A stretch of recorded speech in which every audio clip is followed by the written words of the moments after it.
नमस्कार, मैं नीलेश कनुजा हाजिर आप सभी के बीच में एक बार फिर से जज्बा न्यूज़ से। तो जैसे कि हम आए हैं रेहान मेमन जी के यहाँ पे, बताना चाहूँगा कि IHRC international human rights commission के ये महाराष्ट्र प्रेसिडेंट है। इनके पास हम यहाँ पे आए थे और इनसे हम जानना चाहेंगे कि अभी यहाँ पे तत्काल एक मीटिंग बुलाई गई थी, वो मीटिंग का क्या रीज़न था, किस वजह से मीटिंग बुलाई थी, ये हम इनसे जानेंगे।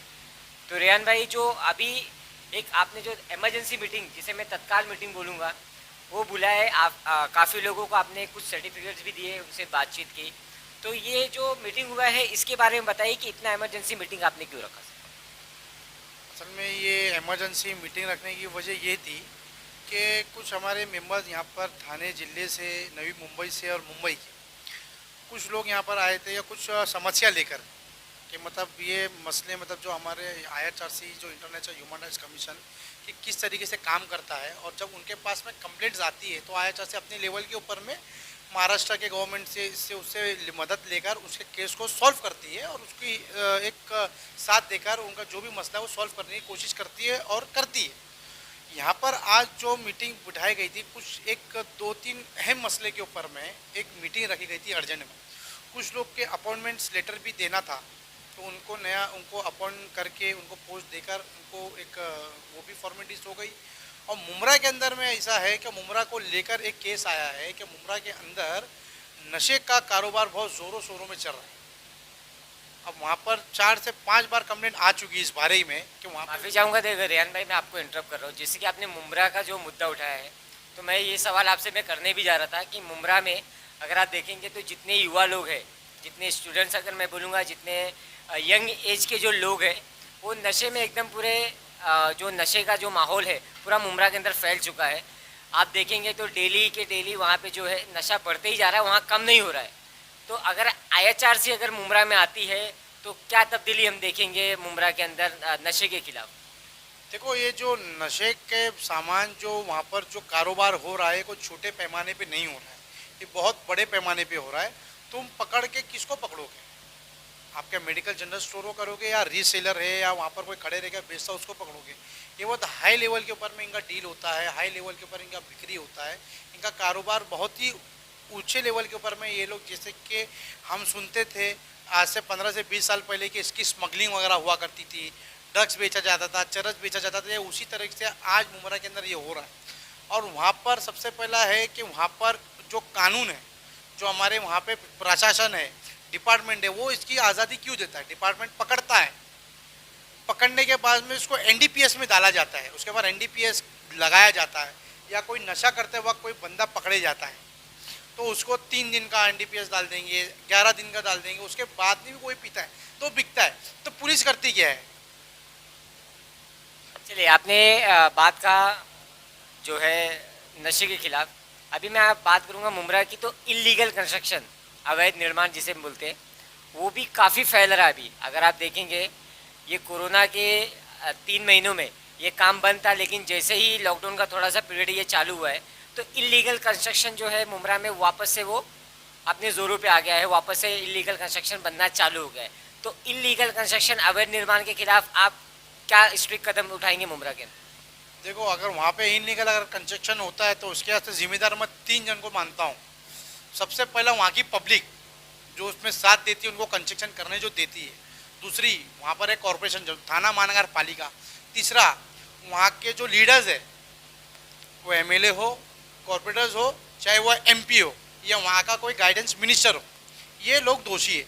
अगर वो चाहे तो वहाँ पर एक मस्जिद के बाहर, मंदिर के पास एक चप्पल भी चोरी नहीं हो सकती, क्योंकि अनलीगल जब कंस्ट्रक्शन जब होता है, सबसे पहली बात ये कि 2000 स्क्वायर फुट का प्लॉट है तो उस पर अगर वहाँ का FSI देखा जाएगा, जितना प्लॉट एरिया है उतना ही TDR मिलता है। टेनेंट्स का तुम FSI कितना लोगे? 0.33 का मिलता है।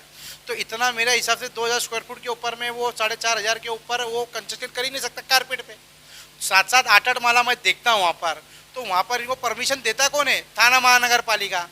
थाना महानगर पालिका उसको तोड़ नहीं सकती है कि वहाँ का MLA देख नहीं सकता है, वहाँ का कॉर्पोरेटर नहीं दे सकता है?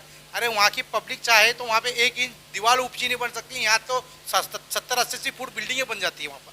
लेकिन बोला तो जाता है कि मुमरा में अगर पैसा है तो सब कुछ काम हो सकता है। तो अगर पैसा ही है मुमरा में और सब कुछ काम हो रहा है तो फिर ये काम जो है ये रुकेगा कब से? अरे पैसे तो पूरी दुनिया के अंदर है, अगर वो पैसा सही इस्तेमाल किया जाए तो सही होएगा।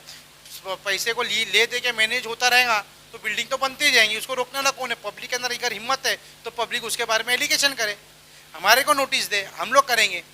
अगर हमारे को वहाँ कंप्लेंट, क्योंकि देखो सबसे पहली बात है वहाँ जितने भी अनलीगल कंस्ट्रक्शंस होते हैं वो प्लान पास तो होते नहीं है, सब अनलीगल कंस्ट्रक्शंस होते हैं। जब बिल्डिंग 40 साल 50 साल 80 साल जब पुरानी होती है, जब उसकी गिरने की नौबत जब आती है, तो बिल्डिंग जब प्लान पास जो बिल्डिंग होती है तो जब रीडेवलपमेंट में जाता है तो जो प्लान पास की बिल्डिंग है रीडेवलपमेंट में उन्हीं को फ्लैट मिलेगा, उन्हीं को घर मिलेगा। ये अनलीगल के अंदर कोई लीगली प्लान पास है ही नहीं जो उनको कंसेशन मिलेंगे। तो सबसे पहले पब्लिक में धोखाधड़ी हो रही है कि पब्लिक को वैसा घर बेचा जा रहा है जिसका आने वाले फ्यूचर में, उनके बच्चों के फ्यूचर के अंदर में जब रीडेवलपमेंट में अंदर जब वो उसमें बैठता ही नहीं है कि इतना तुमको दिया जाए तो वो तो लीगल हुआ ही नहीं, आगे उनके बच्चे लोग को क्या मिलेगा। जब माँ बाप एक घर खरीदते हैं वो किस तरीके से खरीदते हैं हमको मालूम है। जब बूढ़े हो जाए, आज हमने खरीदा, जब हम बूढ़े हो जाएंगे तो हमारे बच्चे लोग के लिए क्या फ्यूचर कुछ भी नहीं है, जो मिलने नहीं वाली, अनलीगल है वो। तो पब्लिक के सबसे पहले पब्लिक को वहाँ के लोग जो है वहाँ बेवकूफ़ बन रहे हैं, तो उसको सपोर्ट कौन करता है? महानगर पालिका, लोकल कॉरपोरेटर, लोकल एमएलए, ये लोग का बस चले तो वहाँ पे कंस्ट्रक्शन तो हुई नहीं। कितनी बिल्डिंगें गिरी है वहाँ पर, कितनी बिल्डिंगें गिरी है, क्या कार्रवाई होता? कुछ पब्लिक है ना, पब्लिक बेवकूफ़ है, पब्लिक बढ़ती है आगे नहीं आती। पब्लिक सिर्फ ये सोचती है कि हमको दुश्मनी लेगा, मतलब कि हम क्यों किसके लिए मुंह खोले। तो पब्लिक कर रही है, पब्लिक झेल रही है, गिरो पड़ो मरो, नुकसान तुम्हारा होगा, पब्लिक को ही चूतिया बना रहे हैं ना, बस ये बात है। तो जैसे कि अभी हमने रेहान जी से बात किया, तो एक मैं आखिरी सवाल आपसे ये जानना चाहूँगा रेहान जी कि अगर IHRC मुमरा में आती है तो मुमरा के अंदर क्या तब्दीली हम देखेंगे? देखो सबसे पहले अगर वहाँ पर आऊँगा तो कोई अगर हमारे को वहाँ के IHRC डायरेक्टली एंट्री कर नहीं सकता है। अगर IHRC को कभी रत्नागिरी से भी कभी एक लेटर आया ना हमारे वेबसाइट के ऊपर में, या हमारा जो लिंक है कंप्लेंट बॉक्स में जो हमारा वहाँ मेल होता है, IHRC का वेबसाइट है, कंप्लेंट जाएगा तो जो जाकर रहेगा, अगर महाराष्ट्र का है तो महाराष्ट्र का सबसे पहला रिपोर्ट मेरे को मेल आ जाता है या मेरे को व्हाट्सअप आ जाता है कि यहाँ से ये प्रॉब्लम आई है। तो वहाँ पर अगर मेरे ऑर्गेनाइजेशन का अगर मेरा कोई वहाँ बंदा है, जो कोई भी रत्नागिरी में मेरे लोग होंगे वो सॉल्व करेंगे, या तो हम सॉल्व करने के लिए बैठे, जिसकी जैसी समस्या है उसको हम लोग पहले रिसर्च करते हैं, देखते हैं टेक्निकली तरीके से हम देखते हैं क्या कर सकते हैं, क्या सच है क्या झूठ है, दोनों पक्षों का सुनकर, दोनों लोगों का अपन सोच कर ही वहाँ पर जो सही है उसके हक में IHRC काम करता है। और IHRC को जिससे मदद लेनी होती है IHRC मदद लेता भी है और मदद देता भी। तो रेहान जी, जैसे कि आपने कहा कि जिम्मेदारी जो होती है MLA की होती है, TMC की होती है, और वहाँ के जो लोग जैसे कि छोटे लोग होते हैं, छोटे पदाधिकारी होती है, कॉर्पोरेटर वगैरह, उनकी सबकी जिम्मेदारी होती है इन सब के पीछे। तो इन सब से लड़ेंगे कैसा? क्योंकि अगर इनके ऊपर केस भी कैसे हम बना सकते हैं? अगर मैं बात करूँ तो अभी वहाँ के जो MLA आप भी जानते हैं कि वो सत्ता में है अभी, इस वक्त महाआघाड़ी में सत्ता में है अभी। तो अगर लोग उनके ऊपर केस भी बनाते हैं तो आपको भी पता है कि वो केस पेंडिंग में रहेगा, या कहीं ना कहीं वो फाइल जो है वो दबी रहेगी, वो बाहर नहीं निकलेगी। तो ये तो मुद्दा है जो ख़त्म ही नहीं होगा। तो आप मुझे बताइए कि अगर इसके ऊपर केस किया जाए तो इसका रिजल्ट क्या निकलेगा सर? देखो केस करने के वास्ते कोई अदालत तो होनी जो मैं केस कर दूँ, सबसे पहली बात तो ये है। लोगों ने अगर कंप्लेंट किया है कि वहाँ पे अनलीगल कंस्ट्रक्शंस है या गैर कानूनी जो काम हो रहे हैं, तो देखो टारगेट मैंने कोई MLA या कोई TMC को नहीं किया, क्योंकि अगर अनलीगल कंस्ट्रक्शन जो होता है तो कॉरपोरेशन की मदद से ही होता है। अगर आपका घर का भी 200 स्क्वायर फुट का है, स्लम एरिया में अगर आप रहते हो, अगर आप उसको 2-3 माला बने जाओ तो कॉरपोरेशन के लोग आते हैं और आपको डेमोलिश करते हैं, तोड़ा जाता है, कार्रवाई की जाती है आपके ऊपर। तो फिर मुमरा में जो अनलीगल कंस्ट्रक्शन हो रहा है उसके ऊपर कार्रवाई क्यों नहीं? क्योंकि उसका जिम्मेदार महानगर पालिका है। महानगर पालिका चाहे तो वहाँ पे 1 इंच भी अनलीगल कंस्ट्रक्शन नहीं हो सकता है। तो यहाँ पर तो 70-80 फुट के बिल्डिंगें बन जाती है। और रही बात कि इस केस को कैसा कह रहे थे, हमको तो क्या है, IHRC को कंप्लेंट आया है। जब IHRC को जब कंप्लेंट आएगा तो IHRC इसके ऊपर वर्क करेगी, तमाम डॉक्यूमेंट्स कलेक्ट करेगी, उसका एविडेंस देखेगी।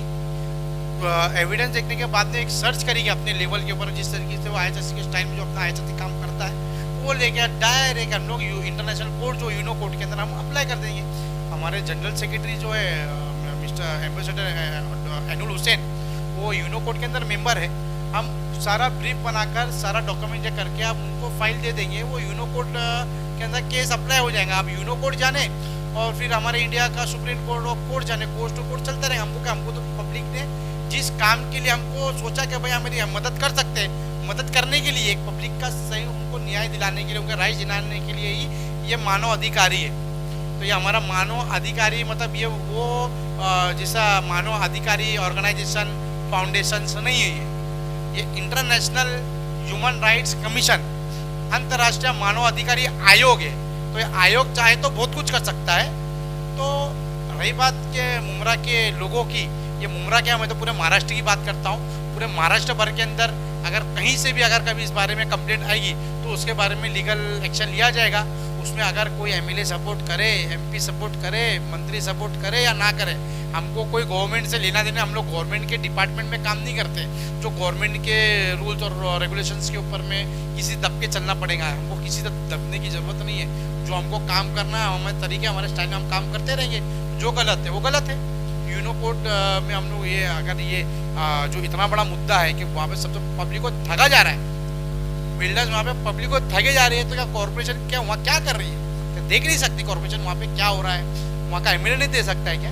वो एमएलए सत्ता में रहा ना रहे, उस सबसे वो फर्क नहीं पड़ता है। वो हम डायरेक्ट उसका कंप्लेंट्स लेके यूनो कोड के नाम फाइल कर देंगे और यूनो कोड जाने और यहाँ का प्रशासन और यहाँ की सरकार और न्यायालय जाने, हमको उससे कोई मतलब नहीं। तो जैसे कि इन्होंने कहा कि अगर कोई भी अवैध निर्माण काम होता है वहाँ पे, तो अगर उसकी जो कंप्लेंट है उसकी जो दस्तावेज होते हैं, जो फाइल्स वगैरह होते हैं, हम प्रूफ बना के यूनो कोर्ट में दाखिल करते हैं, इंटरनेशनल कोर्ट में। फिर आगे की जो कार्रवाई होगी वो कोर्ट टू कोर्ट चलते रहेगी। लेकिन आईएचआरसी का जो काम करने का मेन मकसद है कि वो लोगों के लिए काम करते रहेगी, वो किसी से डर के काम नहीं करती है ना। जो काम करने का नज़रिया है आईएचआरसी का वो है कि लोगों के प्रति आगे बढ़ते रहे, लोगों के प्रति आगे काम हम जारी रखें। तो कुछ और खबरों के साथ मैं नीलेश खनुजा हाजिर होऊंगा। देखते रहिए जज़्बा न्यूज़। धन्यवाद। Like the video, subscribe to the channel and press the bell icon for latest video updates.